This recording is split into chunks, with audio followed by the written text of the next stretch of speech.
Larkin was obsessed with death from a very early age. One of his very first sort of mature poems, Going, from 1946, I think, is about death coming across the fields, isn't it?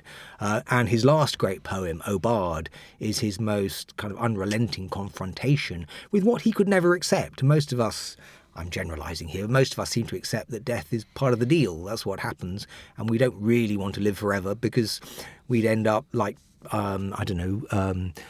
who's the person who lived forever and failed to ask for eternal youth? Tithonus. Yes, we don't want to end up like Tithonus. But Larkin seems to have wanted to live or to have been so afraid of death, put him in such a funk that when he was dying of throat cancer, the doctors didn't tell him. They only told Monica Jones, his partner, because she said it would put him in such a funk that his last months would be destroyed by it. Yes. So that he goes in for his last operation thinking they're going to have a look at his throat again. Well, they knew that his cancer was inoperable from June, and he dies in December of that year. But Aubade was published in 1977 after... It took him about 3 years to write, didn't it? He began it in 1974. Yes, it was a great long struggle, I think, to get it written. That's right. Kingsley Amis remembers him in Amis's memoirs. He remembers Larkin saying, "I'm not so much frightened of dying," and then shouting, "as I'm afraid of being dead." And that's what Aubade is about, isn't it? It's about a fear of total annihilation. Amis, I should say, is very unsympathetic about all this in quite an interesting way, which makes one wonder how far Aubade is particularly in conversation with Amis's rather kind of boisterous sort of secularism. Amis, this is the memoirs again. "I should have told him not to be a bloody fool.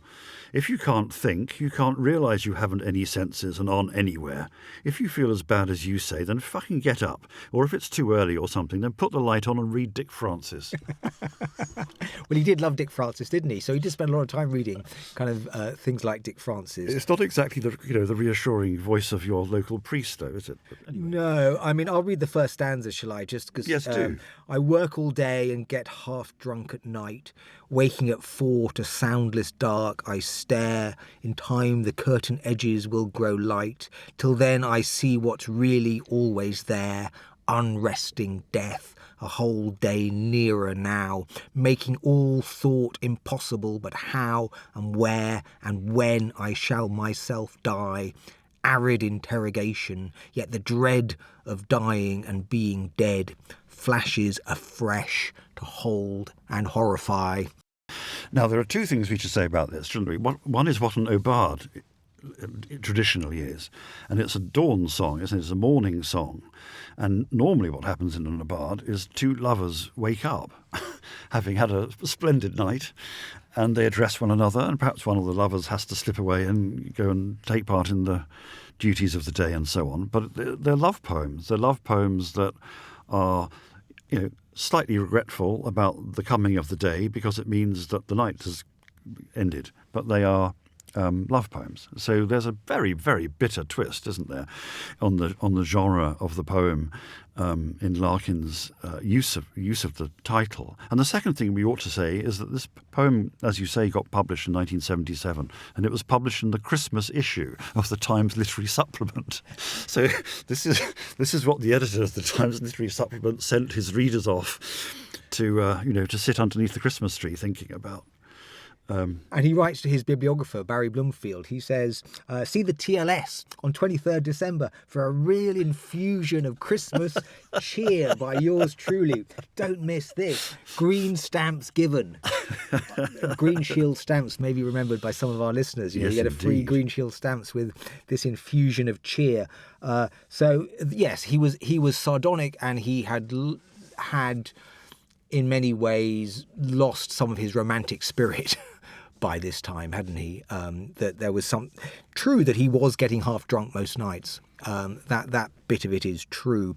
And he was still working as well. And the toad work was still squatting on his life. But This poem really does attempt to approach his terror about death from all angles. And it's interesting, in the LRB, our listeners may want to look up a description by David Runciman of an exchange of letters that Larkin had with David Runciman's father, W.G. Runciman, who was a sociologist at Cambridge. And Runciman wrote to him saying, "I've got the same thing. I'm absolutely terrified of death."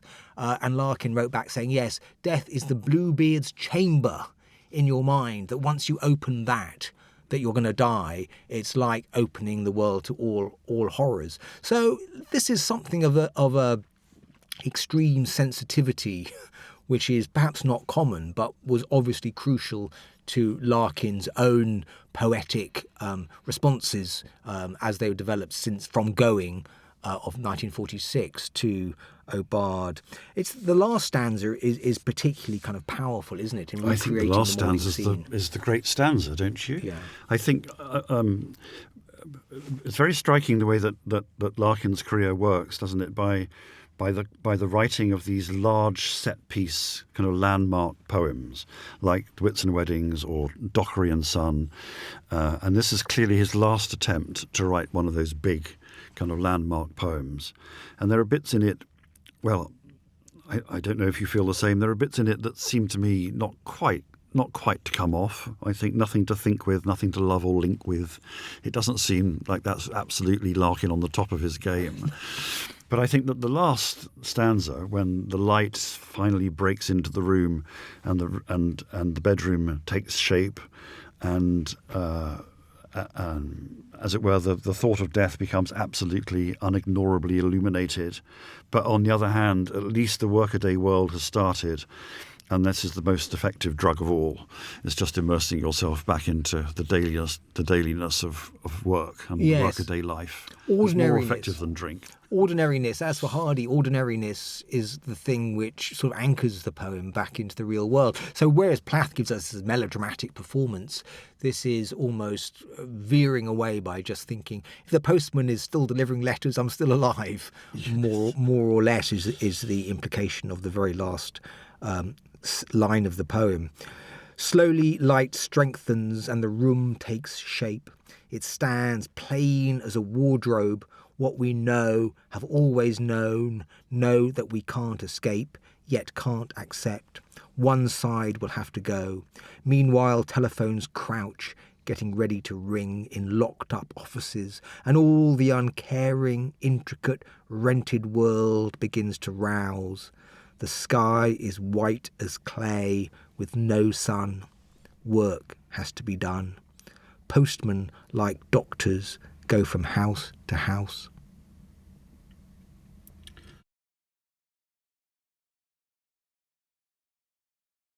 Thanks for listening to this extract from Close Readings. You can listen to the full episode and all our other Close Readings series by signing up to our Close Readings subscription. Go to lrb.me/audio or click on the link in the description.